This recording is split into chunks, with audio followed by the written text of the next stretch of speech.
and Palestinians are talking to each other before they grow up and join the military and let everyone else around them influence how they feel about this faraway group of people. So this can have a huge effect on where the future of countries of conflict are going. So imagine if we could speak with Iraqi kids our age, another group of people we're having conflict with, but do we ever speak with Iraqis? Do you ever spoken to an Iraqi kid your age? I mean, how many people have spoken to someone your age in Iraq? Yeah? That's amazing. That's a really unique experience. If you could do that, if every one of us could do that, how would we feel about another group of human beings across the whole world?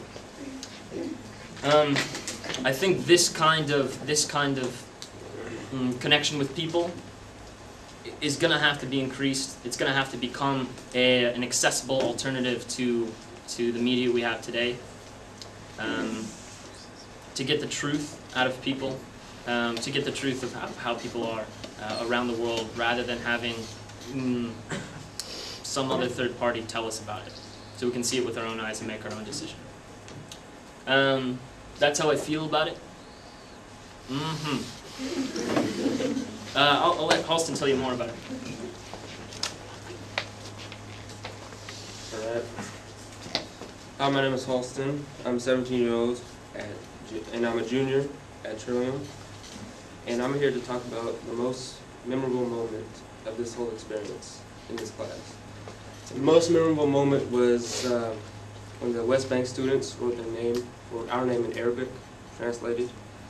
And to me that spoke volumes, because it showed that they cared about all of us. And they wouldn't have woke up. It's only a 20-minute drive to the place, but they have to go through checkpoints, which takes hours and hours. So say a meeting was at 8 o'clock, they would have to wake up at 6 and hopefully get through all the checkpoints just to get to the meeting. And that just shows caring. And, yeah.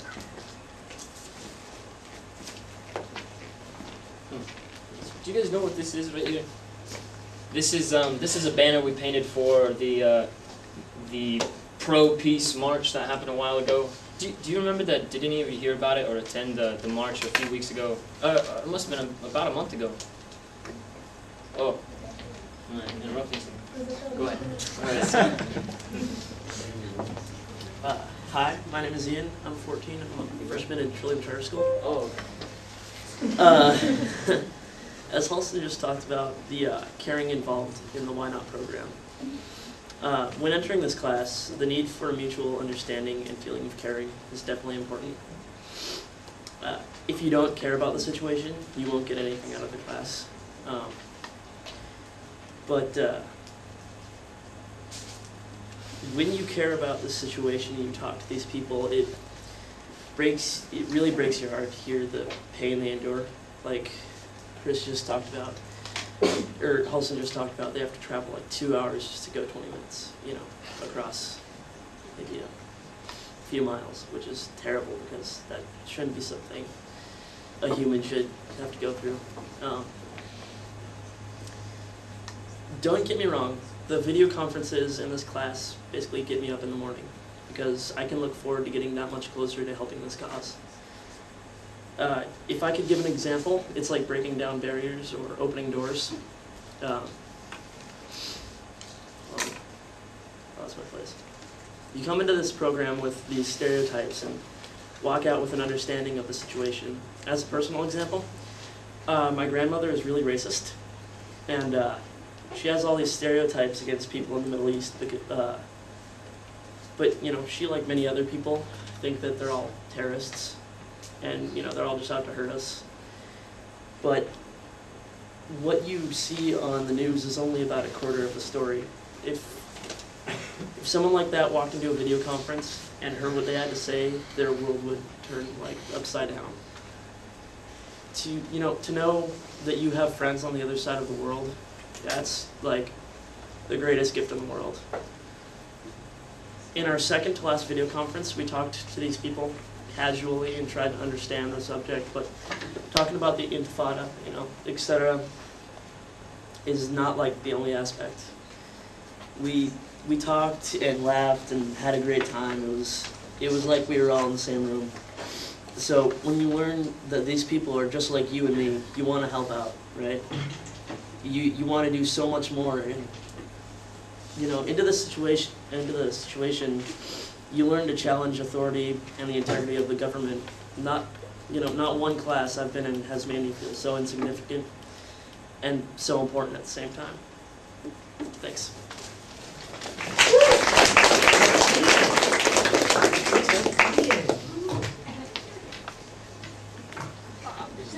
I have a question. Ken.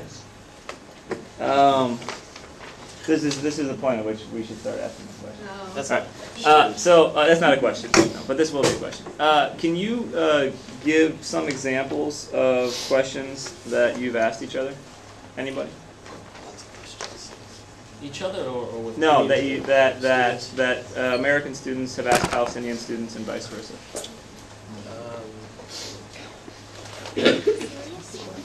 Well, there was a whole list of questions, both. We kind of put them into two separate groups, which were serious questions about the situation now and then questions about everyday life. And that was like 3 pages of questions. One question was like, how do you feel about putting your kids in daycare with Hamas social programs, social services? So we can clarify things by asking their actual personal experience, things that we learn in class, and they can elaborate on it by asking them what their personal experience is. What are some examples that both of you guys had in common?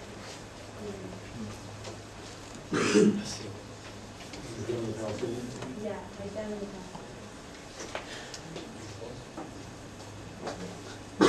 Well, I just said, psst. Oh. Well, this was actually the last video conference we had was a while ago. We haven't had one since. But one of the ones was school was really important to them, and going to college was really also important to them. And you know, Palestinian Territories have their own colleges, but just that, I don't know, their dedication to school was large and I suppose expected as well. But that was a nice connection that I felt, because I love my school and I like going there. So. A lot of things like sports and family and music. They were really surprised to hear that our views on family life were a lot more similar to theirs than they expected. Me as well, I was surprised. How did you get over the language barrier? Oh, they all speak English. Speak perfect English. Pretty And they well. were good at English? Yeah. Perfect. Yeah. No.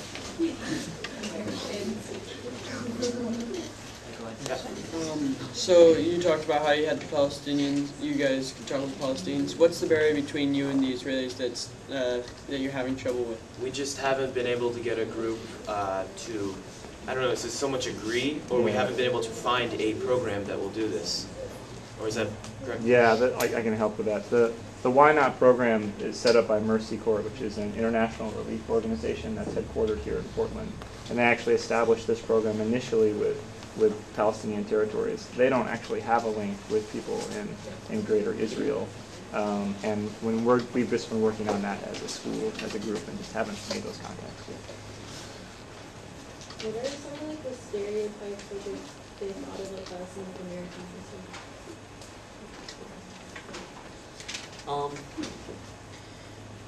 I don't know, because they haven't actually addressed us as pigs or anything, but I'm guessing just a bunch of you know, fat, lethargic pigs. The general question we get a lot is if we all support the war in Iraq and President Bush. And they believe that every person in the United States supports the current president. And we told them we didn't.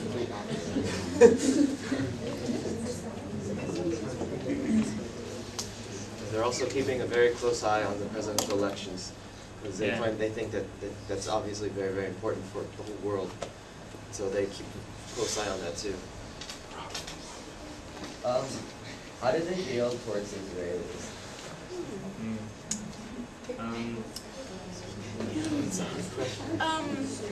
I think it's kind of difficult to ask them straightforward. There's some questions that it seems a little too fragile to ask, and that's one of the questions. We're curious too, how precisely do they feel, but so we haven't actually gotten a definite answer, but I think that there may be a little animosity, and yet I think they're open to speaking to Israelis. I'm not sure, but that's the idea. You can hear in their answers, they know the history of Palestinian culture and of the situation, and they know everything. They know it all, left, right, back, everywhere. So, I mean, for me, when I hear them answering, I could hear they're kind of, they felt really hurt about it.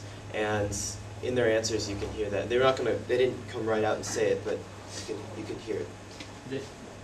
They were extremely intelligent and were very open to peace and understanding and equality, and that, yeah. Like that. Would you ever consider trying to learn some of their language since they know some English? Yeah, we would defininally try. Actually, you should talk about the sign you wrote. You wrote it in Arabic. Oh yeah, sorry I interrupted you, man. No problem, bro. I wanted to say something about the sign. We painted a sign in English and Arabic that says on the left, This "Why is not the peace piece in now?" Arabic And then, right here. yeah, you can see the Arabic, but it's said in Arabic. And that's the Palestinian flag with the peace sign instead of a white stripe. That's nice. But yeah, I'd consider it. I'd love to learn it. I'd love to travel there, so yeah.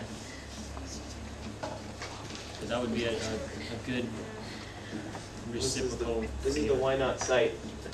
Here it is. And all these posts here on the right are from the Palestinian students, and then the posts on the right are, oh wait, I got mixed up. I'm sorry. Switch that. Are from us. Do you want to hear some of the captions there? You scrolled. Cause of suffering. One of them is children born to die. These are things they've written.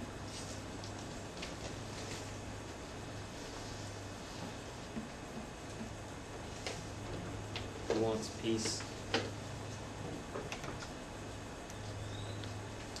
And the front page is mostly the news and the more heartfelt stuff, or not heartfelt, but the truth and the things going on right now. As there are other posts that are they're lighter and they're just talking. And they even play this game called Guess Who I Am, where they have like a famous person and you're supposed to guess who they are, but they're always Palestinian like authors and poets, and I don't know who any of them are.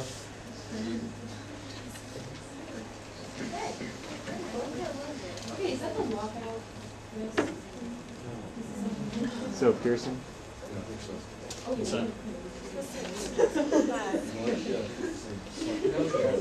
Somebody talk about what we were seeing. yeah. There it is. Just you're seeing us at the peace march that happened about a month ago. It was pouring rain that day, and we all marched with this sign in the rally. It got really soaked, and a lot of people asked us. This is the Americans for Palestinian Human Rights. Pictures of us together. There was a booth there, and we talked a lot with them. But yeah, basically we made the banner to go to this march and took pictures and sent them to our group that we're corresponding with. And also we've shown them on camera, and they're always very appreciative and happy to see it. You had a question? Yeah, so Colston and Ian, they shared their personal feelings about it. For the rest of you, what did you get out of it? What were your personal feelings? It's a huge question. Oh, I guess I'll go. Personal bit, I mean, I actually did kind of express my personal feelings with my presentation a bit, but it was more of a textbook kind of thing.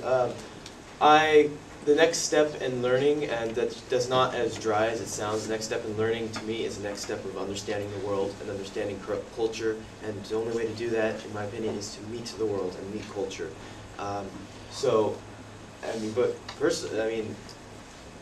Emotionally, it was a beautiful thing, because they also mentioned friends on the other side of the world. That's exactly what it is. We don't know these kids so well. We've met them